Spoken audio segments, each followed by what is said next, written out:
Mesdames, Messieurs, bienvenue sur le point de l'économie de ce jour.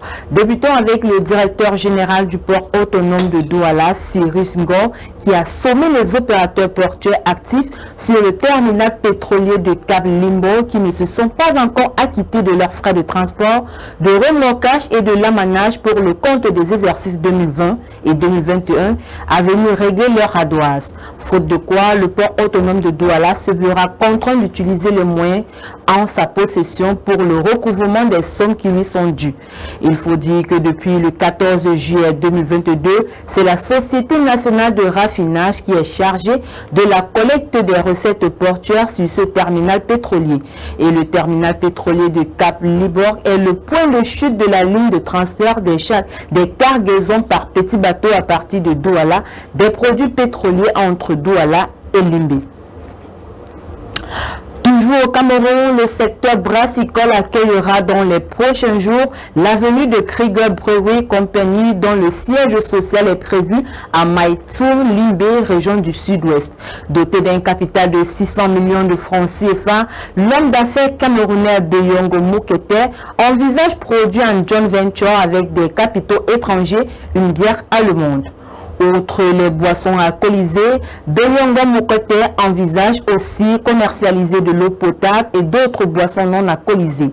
Cette annonce intervient dans un contexte où le secteur brassicole camerounais enregistre de grandes mutations, notamment avec le rachat de Guinness par le français Castel.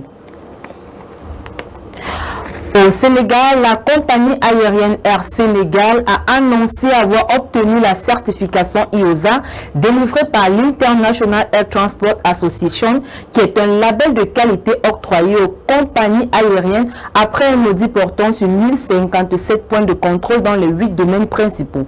D'après le communiqué rendu public par la compagnie, cette certification est un gage de qualité et de sécurité qui permettra à Air Sénégal de bénéficier de nombreux avantages sur le plan commercial et marketing, tels que le renforcement de la sécurité et de la sûreté des opérations, l'amélioration de la qualité de service, la reconnaissance des compagnies aériennes, le développement interligne avec d'autres compagnies internationales et alliances, les accords commerciaux interline, codeshare avec les compagnies aériennes et organismes internationaux par des contrats corporate, la possibilité de devenir membre de l'organisation IATA et la baisse de la prime d'assurance. Parlons à présent du Kenya qui prévoit entamer les travaux de construction d'une ligne ferroviaire à grande vitesse reliant son port de Lamu en Éthiopie et au Soudan du Sud en 2025. Estimée à 13,8 milliards de dollars, cette ligne ferroviaire fait partie d'un projet d'infrastructure de grande envergure qui prévoit de relier les trois pays par une voie ferrée, une autoroute, un oléoduc, un câble de fibre optique et une centrale électrique. Conçu en 1972, soit 9 ans après l'indépendance du Kenya, le corridor de transport est longtemps resté au placard en raison du manque d'intérêt des investisseurs étrangers. C'est en 2018 que le projet a été remis à l'ordre du jour par le président Mwai Kibaki et inclut dans la vision 2030 un plan de développement à long terme visant à transformer le Kenya en une économie industrialisée.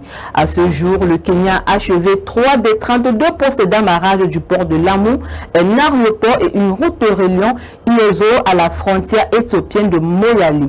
Le corridor de transport LAP7 devrait promouvoir le Kenya en tant que plaque tournante logistique dans la région de l'Afrique de l'Est. Terminons avec la Tunisie qui est classée 3e exportateur mondial de l'huile d'olive. Avec une récolte estimée à 261 millions de litres, la Tunisie occupe la première place parmi les pays de la région arabe en termes de production d'huile. Avec ce classement, la Tunisie fait un pas de géant en ce qui concerne l'exportation de ses produits. Cette production a permis au pays de se hisser devant des pays comme l'Inde, le Liban et l'Arabie saoudite. Il faut dire que c'est l'exportation l'Espagne qui caracole en tête de ce classement avec une exportation record de 146 900 tonnes d'huile, soit un taux de 31,7% de la quantité mondiale. L'Italie occupe la deuxième place avec 94,1 tonnes d'huile d'olive exportée. Vient ensuite la Turquie, classée quatrième avec ses 45 400 tonnes de quantité exportée mondialement. Et c'est le Portugal qui ferme le top 5 de ce classement avec 45 200 tonnes d'huile d'olive. C'est tout pour cette édition du Point de l'économie. Merci d'avoir été des nôtres. Les programmes sont en continu sur nos différentes plateformes médias. Restez connectés et bon week-end à tous.